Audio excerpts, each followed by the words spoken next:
Hello and welcome to DokkX here in Aarhus. My name is Mikkel Svendt Fransgaard and I will be presenting our exhibition here in Aarhus Municipality, and I will also be showcasing a few of the technologies that we have in the current exhibition. I hope you are having a great conference and I hope this part will also be very interesting for you.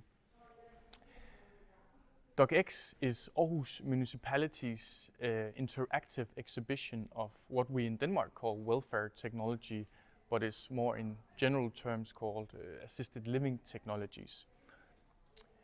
We display many technologies in the exhibition here, and it is currently designed as individual rooms, which I will take you through my short presentation here. We invite mostly our citizens here in Aarhus to come and see what the future beholds, and also what current assistive technologies that they can actually implement into their own lives, and also what is available on the market. And it is both used by people who have some sort of disability, for example, but also for all those people who have relatives that have some sort of disability. But also just to be curious on what tomorrow might bring and how we actually improve our welfare services. Secondary, we also invite all of our employees in the municipality to come and be interested in what technology can actually bring to the table in terms of also improving their work and what they are doing in our welfare services. So it's also a very important part that we are trying to educate and trying to improve our existing services through knowledge. It's also a way of us to implement and to look at new solutions that are coming to the market as a whole municipality. We also have a lot of students or tomorrow's healthcare workers or tomorrow's engineers coming here and being educated in what we call welfare technology and the appliances within that. I will demonstrate a few of the technologies that we have in our current exhibition. I won't be able to get through them all. Currently we have around 200 technologies implemented into the exhibition, and we open new exhibition every approximately half year. But you will be able to find all of the technologies and also previous exhibitions on our webpage. Yes, we are now in the bedroom that we have here in the exhibition with various technologies related to the bedroom. The technology I have chosen to present here is actually called Tenton AI. It's actually the camera up here, and the app that is on the phone that I'm holding here. What Tenton is actually able to do is it can scan the room here. So if, for example, I am lying in the bed, it will be able to register that. If I am sitting in a chair over here, it will be able to register that. Let's say there was a door to the toilet here, it would also be able to register that I have went to the toilet. If I unfortunately was to, for example, fall on the way out of the bed, it will also be able to register that and give me, with the phone or the tablet, actually an alert, an awareness that somebody in here has fallen.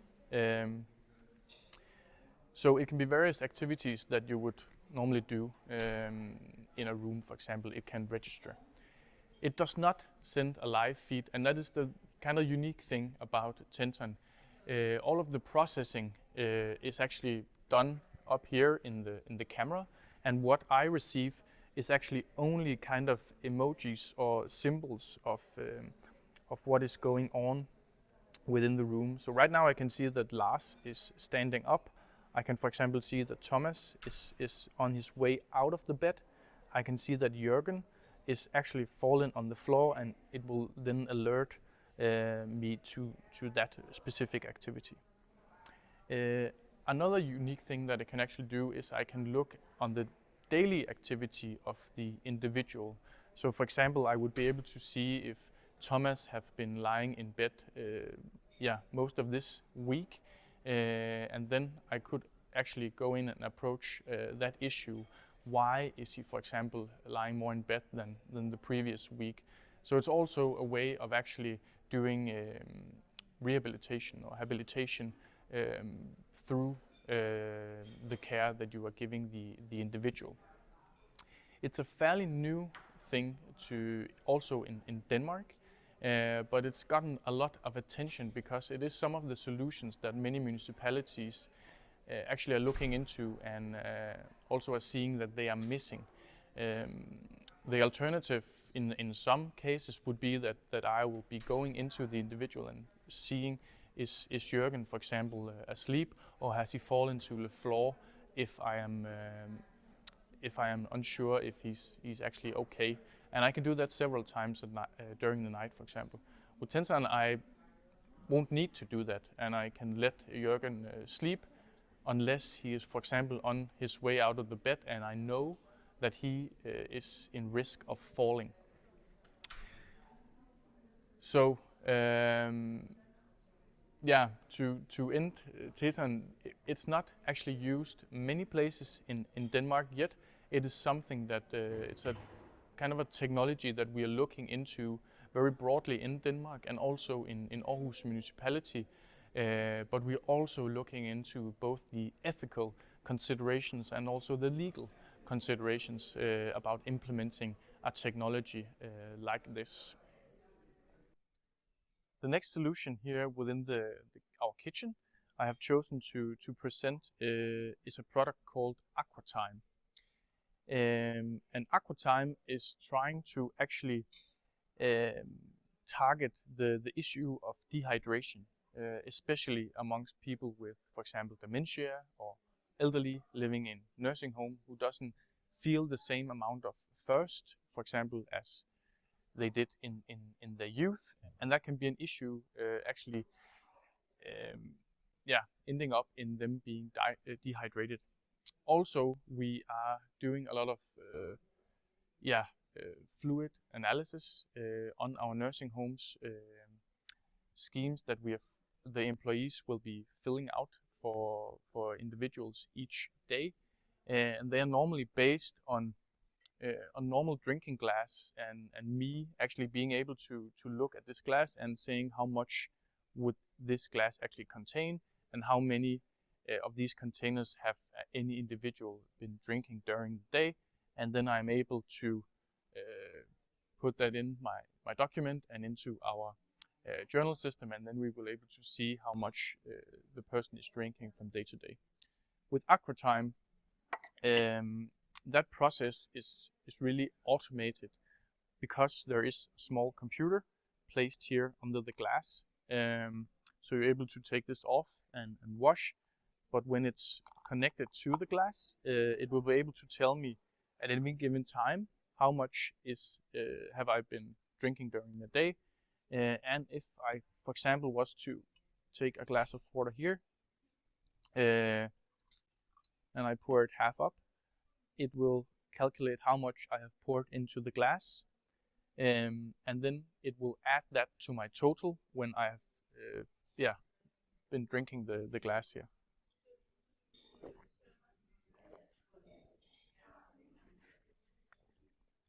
So if I put it down again, it should actually increase the amount of water I have been drinking.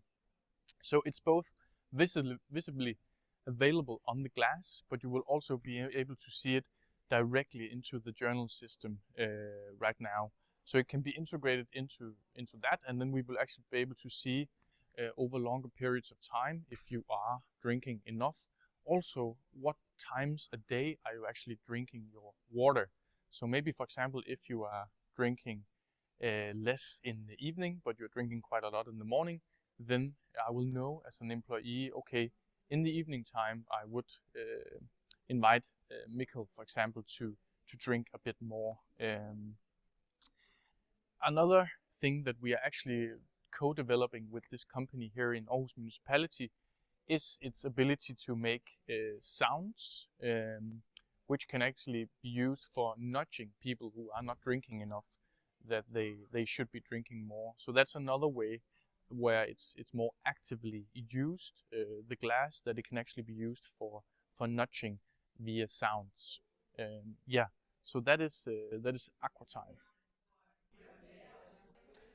The next room where I will present a few of the products that we have is our bathroom. The product I have chosen to present in here, it's it's called DokkX Swing Line. It's actually a way of increasing accessibility, also the work environment, and also creating much more flexible spaces within the bathroom. So the first thing about the flex line here is you are actually able to adjust it in height to the individual who are using the sink. That is done manually under the sink.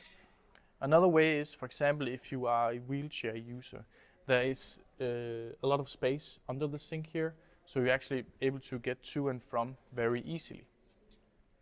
Another very unique thing about the DokkX Swingline sink here is that, let's say I was sitting on the bathroom. I am, for example, impaired in my walking.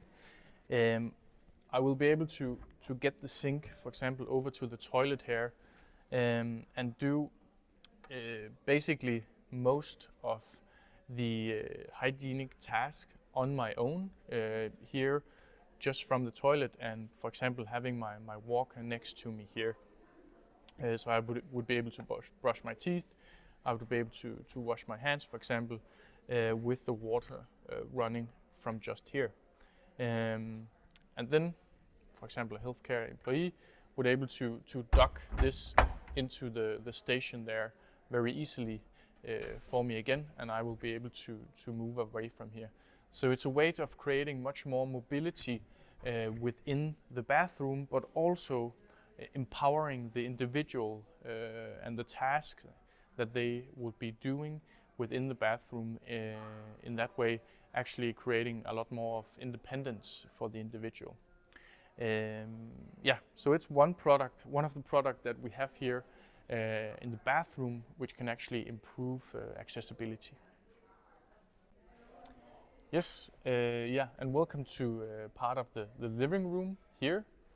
The product I will present here is called Memory Cube, and it consists of this cube here, and also this box called Memory Station. So basically this is connected to the TV here. It could be any given TV that you have already installed, for example. And then basically the controller here is connected to the memory station. So with this cube, I'm actually able to control the content on the TV. So right now it is on a theme that we have chosen to put in pictures of animals or videos in this case. And now I don't have any sound on, but here you would be able to hear the sheep's yelling and also the wind whistling. But if I turn it here, now I turn it to memories from Aarhus. It will go on to pictures from old Aarhus, pictures from back in the day of Aarhus. So here we are working especially with reminiscence, at least in our nursing homes here in Aarhus, where a lot of the residents have known Aarhus back in the 90s, 60s, for example, from these pictures from our football stadium. And if I were to move it again, it would, for example, go over to pictures of family. And here the individuals from my family would actually be able to send pictures via their smartphone. So any picture that they would be taking of grandkids or other experiences that they find amusing, they are able to send to this memory station, and then it can be displayed on the memory cube here. You're able to have four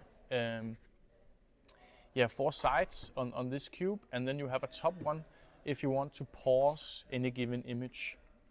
So then you can pause it, and you can actually have a dialogue, for example, of this individual video or this individual picture.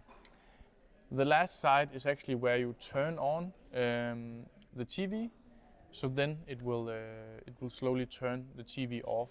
And if I wanted to start the whole thing over, I just turn the cube with this side up I want to look at, and then it will start over. So even for people with dementia, for example, it's very, very easy to control the content on the screen, and all of the content here is also not the news or reality programs. It is very slowly and very relevant content for the individual. It can both be installed in a individual citizen's room or in the common areas where all people can for example gather, where we often have big TV screens. So for example here in Aarhus we have installed this in many of our nursing homes, where they are able to control the TV screens in the common areas via this memory cube, and a lot of the citizens are actually able to do that themselves, and it can spark conversations. So it's a very, very nice tool for creating more relevant and interesting and also soothing content on our existing TV screens. Thank you for listening to my presentation here. I hope you found our exhibition interesting, and now you only got a very short or little piece of our exhibition, but you're able to find a lot more about all of the products that we have exhibited on our website, which is DokkX .dk. And other than that, I hope you have a continuous, very nice conference in Prague, and don't hesitate to reach out to us here in Denmark or at DokkX Aarhus Municipality if you are more interested in our work. Thank you.